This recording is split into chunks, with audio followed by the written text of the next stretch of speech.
안녕하세요. 저는 서울에 살고 있는 주부입니다. 세상이 좁다 하지만 이렇게 좁을 수가 있나? 사람이 정말 죄짓고는 못 산다고 하던데 왜 그런 말이 나왔는지 알겠다고 생각하게 된 충격적인 내용이랍니다. 먼저 제 소개부터 할게요. 저는 학원 강사인데요. 고등 영어를 가르치고 있어서 나름 연봉도 괜찮은 편이죠. 1년에 8천만 원 정도는 벌고 있으니까 말이에요. 그 정도면 꽤 많이 버는 거 아닌가요? 그런데 제 남편도 만만치가 않습니다. 제 남편의 직업은 의사거든요. 전문의를 달고 이제 그래도 경력이 4, 5년 차 정도가 되었네요. 사실 저희 둘만 놓고 보면 이렇게 사연을 보낼 정도로 그다지 특별한 이벤트가 없어요. 둘 다 자기 일에 빠져 사는 사람들이니까요. 저희는 부딪힐 일이 없어 크게 싸워본 적도 없고 거리도 비슷해서 생활비도 공평하게 거의 반반씩 내고 있답니다.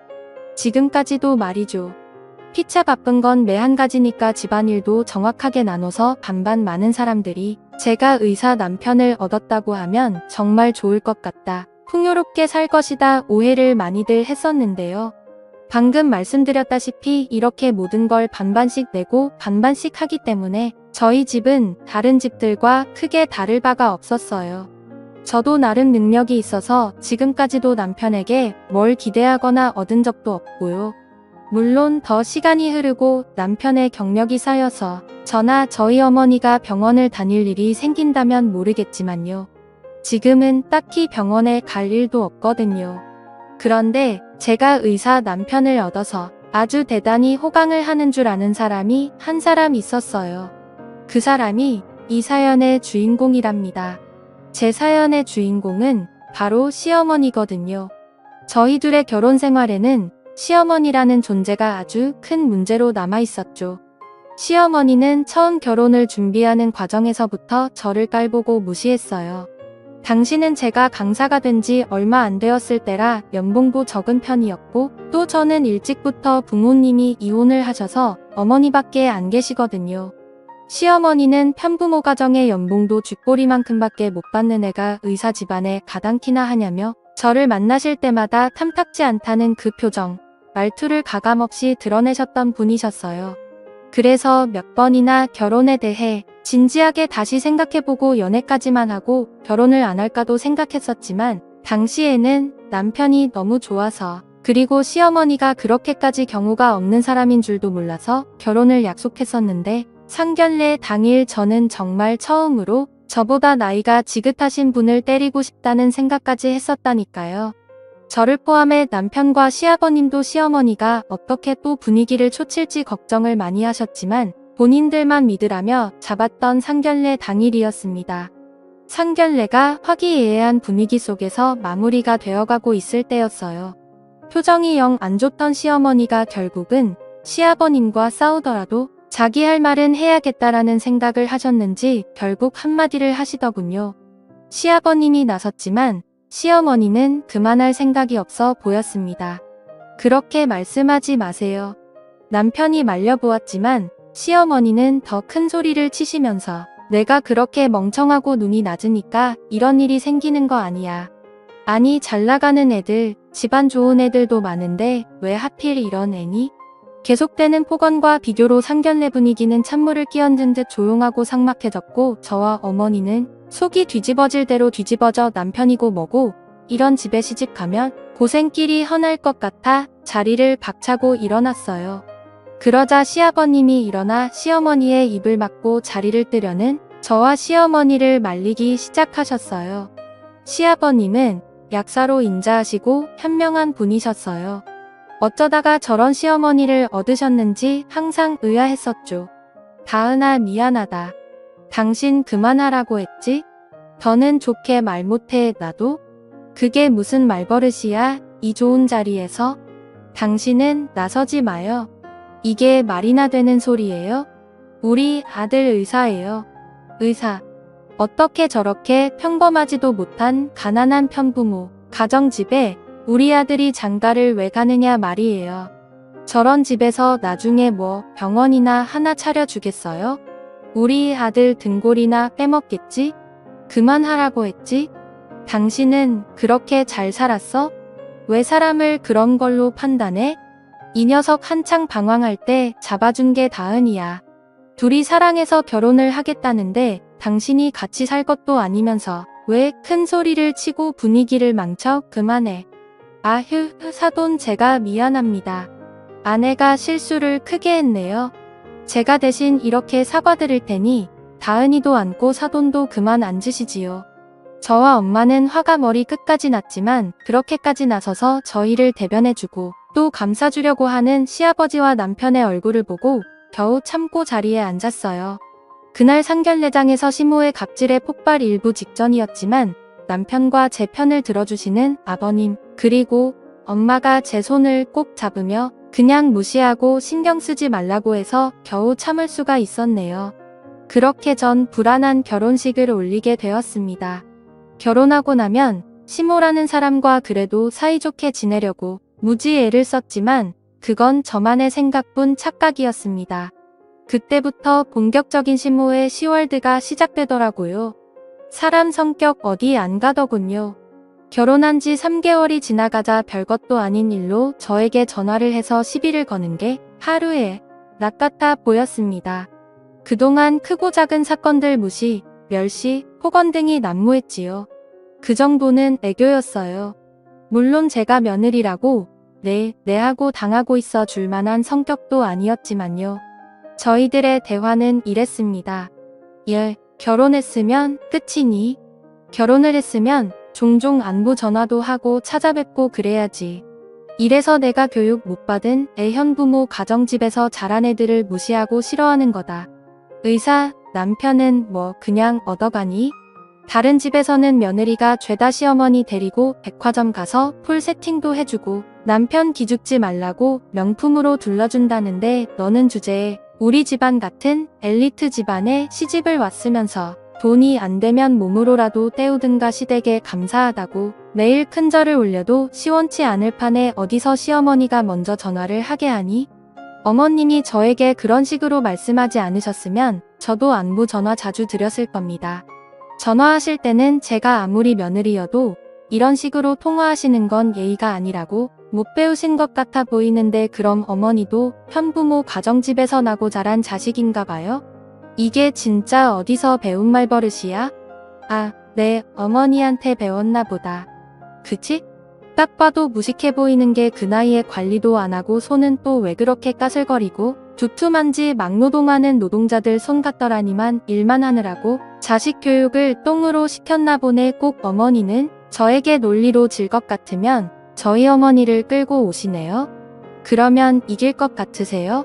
어머니야말로 무식한 티 내지 마세요. 제가 한가한 사람이 아니라서 이런 개똥같은 통화는 더 못하겠어요. 어머니 끊을게요. 심심하시면 산책이라도 하시고 그러세요.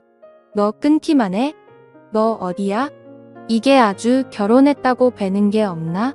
저도 처음부터 이러진 않았네요. 참아도 보고 울어도 보고 화도 내봤죠. 그렇지만 시어머니는 저 자세로 내내하고 알겠다고 하면 그 수위가 점점 더 높아져서 방향을 바꾼 것이었어요. 차라리 복한 년, 나쁜 년 소리를 듣더라도 강하게 나가자. 그게 제가 2년 동안 시어머니에게 당하면서 생긴 스킬이었어요. 드라마를 하도 많이 보셔서 그런지 의사 아들을 둔 어머니는 다 그런 거라며 말끝마다 우리 의사 아들을 달고 살았답니다. 또 있어요. 자고로 의사 집안의 며느리는 이라는 말까지도 어머니가 밀고 있는 유행어였죠. 어머니가 저희 어머니를 끌고 와저를 도발하는 것도 처음에는 무시로 일관했어요. 그냥 내라고 해드리자고 했는데 그랬더니 그 수위가 점점 올라가 나중에는 저희 어머니를 어찌나 깎아내리고 깔보는지 더 이상은 못 참아 주겠더라고요. 시어머니의 전화를 차단도 해봤습니다. 그랬더니 감히 시어머니의 전화를 받지 않는다며 문자가 수십 수백 통이 와 있고 문자까지 차단하면 집으로 직접 찾아오기까지 해서 더 미칠 놀이였어요. 차라리 전화를 받아주는 게 낫지. 더 강경하게 나갈 수도 있지만 제가 근무하는 학원에까지 찾아올까봐 그럴 수도 없었고요. 그래서 저는 적게는 2주일에 한 번, 길게는 일주일에 2번 정도를 시어머니의 전화 그 개소리들을 들어줘야 했죠. 시어머니는 이상한 집착이 있었어요. 저를 어떻게든 굴복시키고 말 잘 듣는 며느리로 만들겠다는 그런 사명감이 있었다고 할까요? 의사 집안은 그런 거라면서요. 그런데 시어머니가 저를 굴복시키려고 작정을 하러 온 날 시어머니는 예상 외의 변수에 제대로 당해 완전히 망가지고 맙니다. 지금 생각해도 너무 우습고 신이 나서 통폐할 지경이죠. 그날은 제가 몸이 너무 안 좋아서 학원도 쉬고 집에서 휴식을 취하고 있는 날이었어요. 하필이면 남편이 당직이라서 집에도 못 오는 날이었는데 어찌나 몸이 저리고 아픈지 죽을 것만 같더라고요. 저는 혼자 아무것도 먹지 못하고 집에서 마냥 누워만 있었어요. 저는 잔병이 없는 대신에 1년에 한 번 정도 아플 때 아주 호되게 아픈 스타일이었는데 그날이 딱 그날이었던 것 같아요. 열은 39도까지 올라갔고 기운도 없어 뭘 먹지도 못하니까 제가 아프면 얼마나 아픈지 아는 어머니가 저의 연락을 받고 와 계실 때였어요. 쿵쿵쿵 발소리가 들리고 바로 문이 열리는 소리가 들리는 거예요. 역시나 시어머니였어요. 어머니 이 시간에는 어쩐 일로 또 아니 사돈이 늦은 시간에 또 올 내가 못 올 곳이라도 온 거니 내 아들 집인데 못 올 게 뭐니 그냥 오는 거지. 그리고 사돈이 계셨네요. 남편 안 온다고 신이 났나 보다 너는 내 아들은 힘들게 일하고 있는데 혼자 편안하게 침대에 누워있는 꼴 봐라. 음마 사돈 그런 게 아니라 애가 정말 많이 아파서 아프기는 무슨 저희 어머니는 싫어도 시어머니에게 예의를 갖추는데 시어머니는 일방적으로 자신이 뭐라도 되는 것 마냥 고개를 빳빳하게 들고 저희 어머니를 나무라듯 했어요. 저희 어머니가 나이도 1살 더 많은데 말이죠. 허영심이 가득한 시어머니와 달리 사치를 좋아하지 않아 편한 옷에 편한 가방을 들고 다니는 것뿐. 참고로 저희 신혼집은 시댁과 차로 40분 거리로 그렇게 가까운 거리에 있는 것도 아니었습니다. 그 거리를 툭 하면 택시를 타고 왔으니 저희 시어머니도 정말 대단하신 분이죠. 너는 시어머니가 왔는데 침대에 그렇게 앉아서 계속 그러고 있을 거야?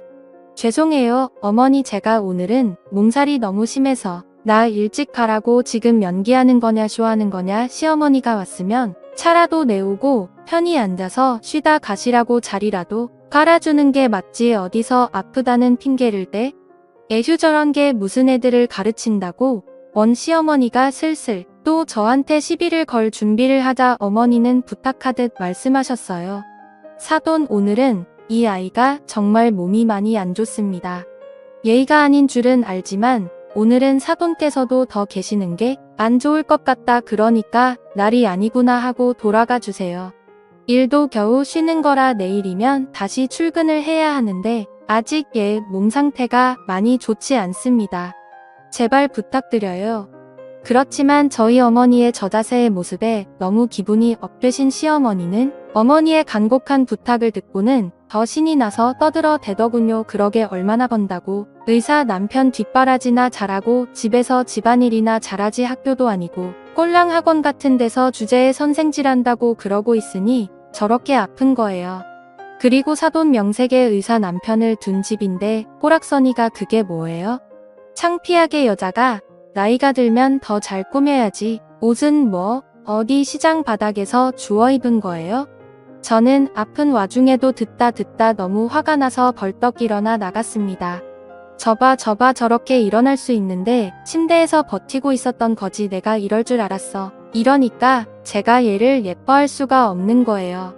따박따박 말대답이나 할 줄 알지. 어른 공경이나 얘의 범절은 어디 개밥으로 줬니?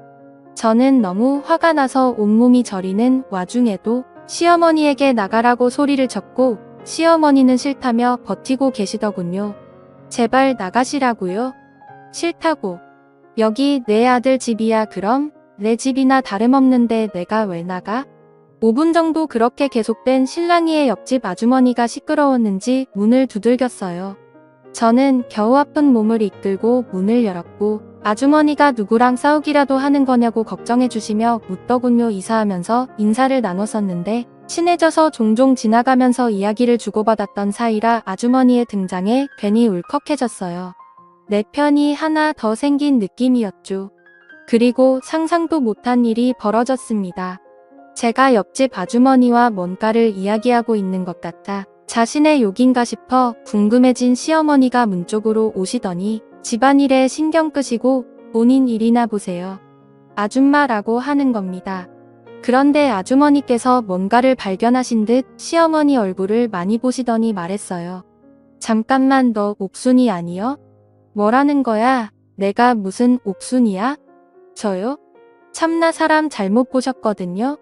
저도 당연히 아주머니가 착각을 하시는 줄 알았죠. 갑자기 무슨 옥순인가요? 저희 시어머니의 성함은 이선희였거든요. 그런데 시어머니의 반응이 옥순이라는 이름을 처음 듣는 사람 같지 않아 보이는 거예요. 더구나 엄청 당황해 하시는 게 역력했습니다. 고개도 돌리면서 일부러 얼굴을 못 보게 하려는 것도 같았고요. 옥순이 맞잖아. 너야 이 옥순 그렇게 찾아다닐 때는 꽁꽁 숨어서 보이지도 않더니만 이렇게다 보내 이 천하에 썩을 거사하면서 아주머니는 순식간에 저희 집안으로 들어와 시어머니의 머리채를 잡는 겁니다. 저는 아픈 기운도 다 사라지고 너무 놀라서 아니 아주머니 이게 무슨 일이에요? 라며 아주머니를 말렸지만 기운이 어찌나 좋으신지 덩치도 크셔서 저와 어머니가 달려들어도 아주머니는 꿈쩍도 하지 않으셨어요. 교양 그렇게 뭘 못 배우니 말았니 하시던 시어머니는 놀란 눈에 손까지 벌벌 떨면서 오만 욕을 다하며 살려달라고 소리쳤고 아주머니의 손에서 벗어나려고 발악을 하고 있었습니다. 추하기가 이로 말할 수 없을 정도였죠. 너 이 옥순 너 내가 못 찾을 줄 알았지? 그러니까 사람이 죄를 짓고 살면 안 되는 거야. 이거 사 내 인생. 내 돈 다 돌려놔 내놔 그럴 거면서 내 남편을 왜 뺏어갔어? 이 썩을 거사 저와 어머니는 이게 다 무슨 소리인가 기가 막혀서 말리는 것도 포기하고 가만히 쳐다보고 있었어요. 시어머니는 울부짖으면서 아주머니에게 하염없이 맞고 있었고요. 결국 시어머니는 발버둥을 치다가 옷이 다 찢기고 떨어져 누더기가 된 상태로 신발도 못 신고 겨우 아주머니의 손에서 빠져나가 그대로 밖으로 도망가 버렸습니다.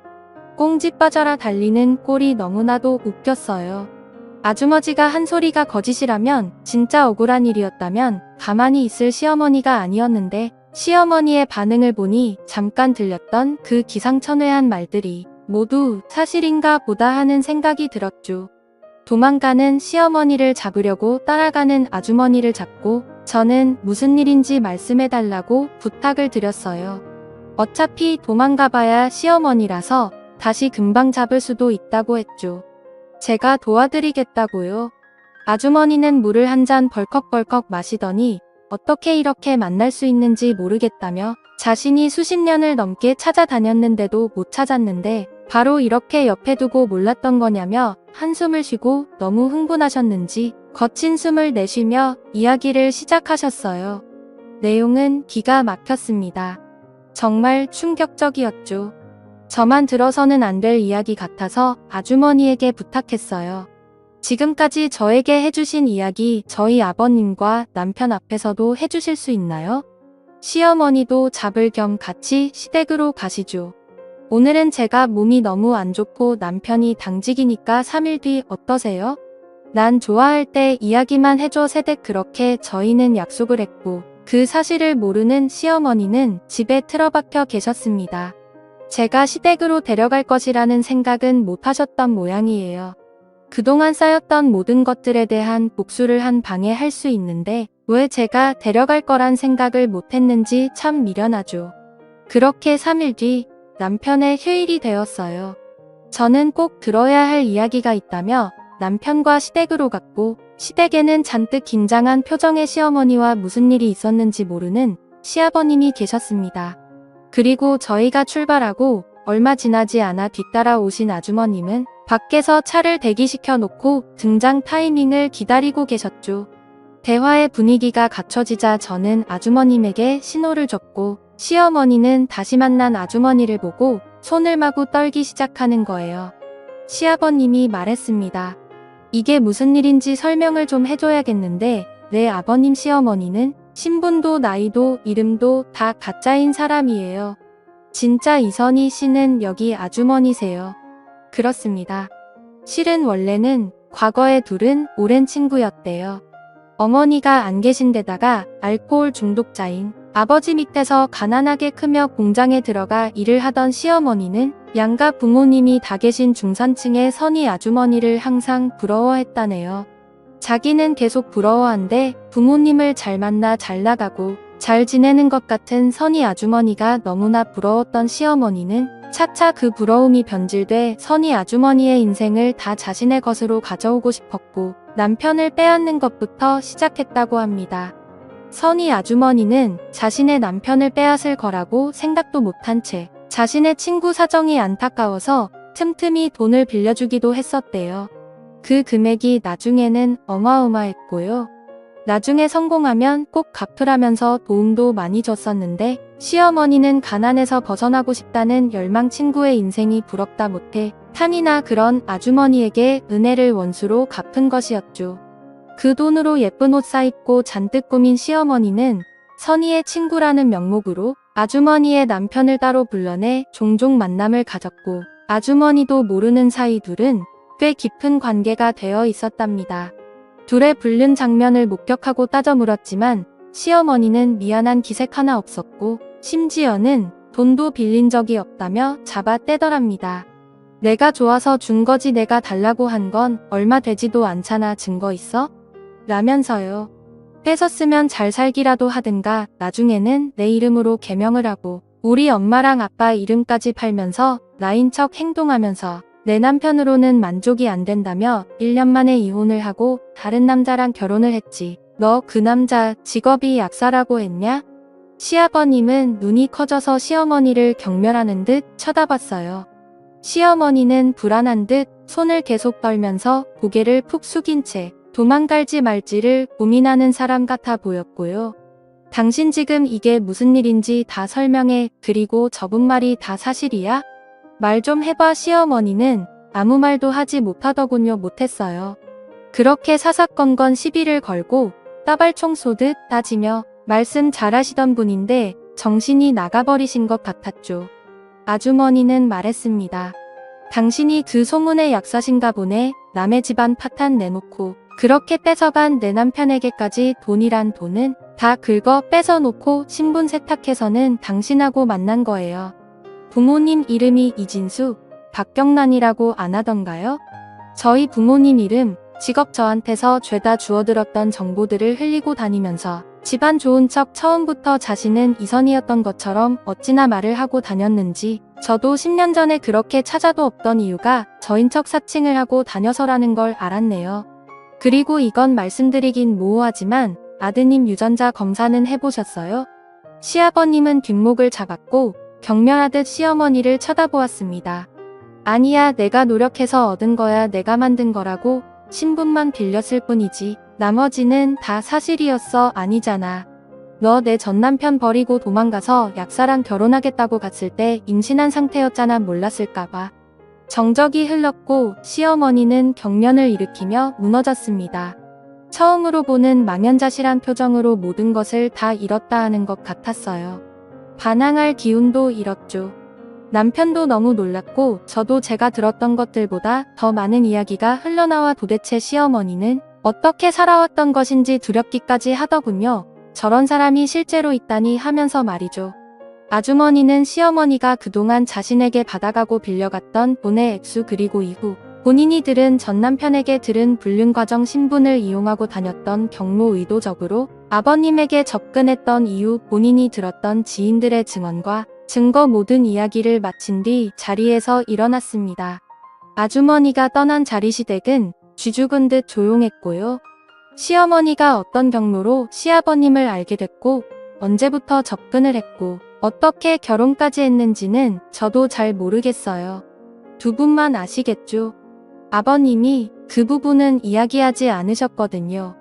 종종 좋아서 결혼한 것은 아니었다 사정이 다 있었다고 이야기하셨으니 대충 예상되는 건 순진한 시아버님에게 의도적으로 접근해 잠자리를 가지고 원래부터 임신을 한 상태였으면 아버님의 아이라고 책임지라고 했었을 것으로 추측이 돼요. 그리고 남편은 이후 아버님과 유전자 검사를 했고 유전자 불일치 판정을 받았어요. 시아버님은 거짓덩어리인 시어머니와 더는 살 수 없다며 이혼을 요구하셨고, 사기 결혼이었기 때문에 시어머니는 빈털터리로 쫓겨나게 되었답니다. 그렇게 집안을 따지고 직업 따지고 신분 재산으로 사람을 나누더니 기본이 안 되고 못 되어 먹은 사람은 결국 다 본인인 거잖아요. 시아버님은 유전자가 뭐가 중요하냐며 남편은 여전히 자신의 자식이라며 달라질 것은 없다고 품어주셨어요. 지금은 저와 남편이 아버님을 모시며 함께 지내고 있습니다. 저보다 당직이 많고 자기 시간이 없는 남편을 대신해 제가 시아버님하고 종종 같이 데이트도 하고 좋은 곳도 다니고 있어요. 시아버님은 다행히 훨씬 편해지셨고 좋아 보이시고요. 다시 바닥으로 간 시어머니가 어떻게 지내고 있을지 가끔 궁금하긴 해요. 한 가지 말씀을 못 드려서 후회도 되고요. 이렇게라도 하고 싶네요. 뿌린 대로 거두는 겁니다. 오늘도 시청해주셔서 감사합니다. 여러분의 구독과 좋아요는 제게 큰 힘이 된답니다. 전 내일 또 찾아올게요.